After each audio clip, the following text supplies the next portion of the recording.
What's up, guys? This is Coach Grant with First Down Training, and today we're going to be talking about how you can dominate college camps. Now, there are 4 things that we're going to be going over today, you guys, to help you dominate at college camps, to stand out to college coaches, get a little bit more eyeballs on you, if you will. So, number 1 is going to be bright clothes, bright cleats, bright gloves, whatever the case may is, because you want to stand out amongst the crowd. Usually at a college camp, like everybody shows up, they get a camp t-shirt, everybody's wearing the same shirt, everybody's got the same type of look, basketball shorts, cleats on, whatever.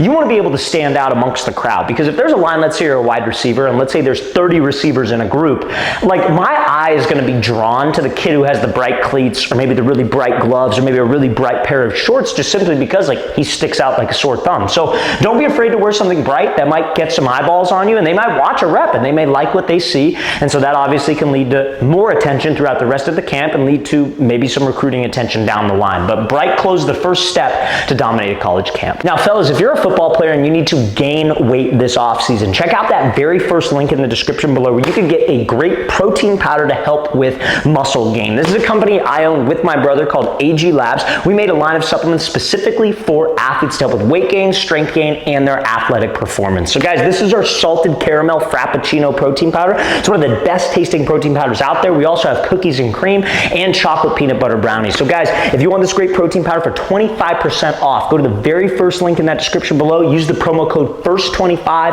FIRST25 at checkout for, again, 25% off your protein order. Now, the next thing we're going to talk about, fellas, is how to dominate the drill portion of the camp and the combine portion of the camp. So every single college camp generally is ran about the same way. You all get there, you all warm up together, and then you start the combine stuff. So 40-yard dash, pro shuttle, broad jump, maybe a vertical jump, and then you'll break off into position groups, and then you start doing positional drills. Now, what I would say is the combine is probably the most important thing. For a skill position guy, 40-time, pro shuttle, you obviously want to test well. That's a very, very easy way to stand out. Then during the drill portion, I would say it's probably the least important out of everything that goes on at a college camp, which is what we'll get into with point 3 and point 4.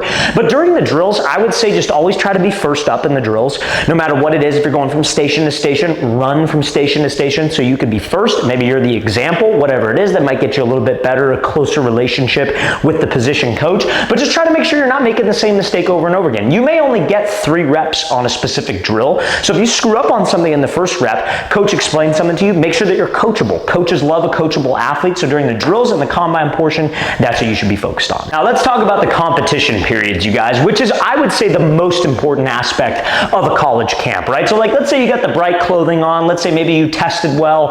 A lot of that can, get some eyeballs to you, maybe get some people looking at you, but at the end of the day, you have to perform. And during these competition periods, that's when we're trying to perform. So I'm talking one-on-ones, maybe some 7-on-7 as well, and maybe 11-on-11 if the camp offers it. So let's say you're a receiver or a DB and you're doing one-on-ones. You winning those reps and showing that you could beat a dude one-on-one or guard a dude one-on-one. If you're an offensive lineman, defensive lineman, winning those one-on-one reps, that shows that you have the skills. Now, obviously during 7-on-7, 11-on-11, that's when it probably matters a little bit more, because actual play concepts, actual plays, it's not, one-on-ones can be a little fake sometimes, especially for the linemen, but you have to dominate those periods. You've got to make sure that you are winning your reps, as that's an easy way to stand out. And what I would say to you guys during those competition periods, like one-on-ones, for example, you should be taking as many reps as possible. If you're a receiver, if you're a DB, there are going to be a lot of guys. You need to be going up. Like if there's a chance to take a rep from a dude, like if people are just standing around like flat-footed and you're ready to go and they need a new receiver, you should be stepping up to do that. You don't got to pull people out of the way and be that guy, but you've got to make sure that you are taking as many reps as possible, because the more chances that you have, increase the likelihood of a coach seeing you, noticing you, and liking what you can do. Last but not least, guys, networking after the camp is how you can get the absolute most out of your college camp experience. So networking is what I mean by, like, let's say you're an athlete and let's say maybe you have some college notoriety, right? Like you talk to a few coaches, you've gone to a few camps,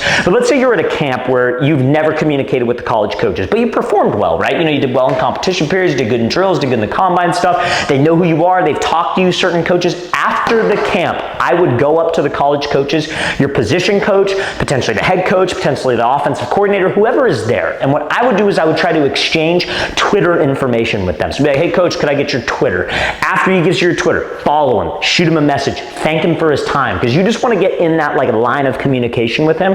College coaches get a ton of DMs, they get a ton of messages, right? You don't want to be in the requested section. You want to be in like the accepted DM section. So if you reach out to that college coach and you shoot him a message, thank him for his time, he gets back to you, you're in that line of communication. So when you get varsity film from that upcoming year, that's a contact that you could send it to. Recruiting is all about relationships, who you know, and obviously networking.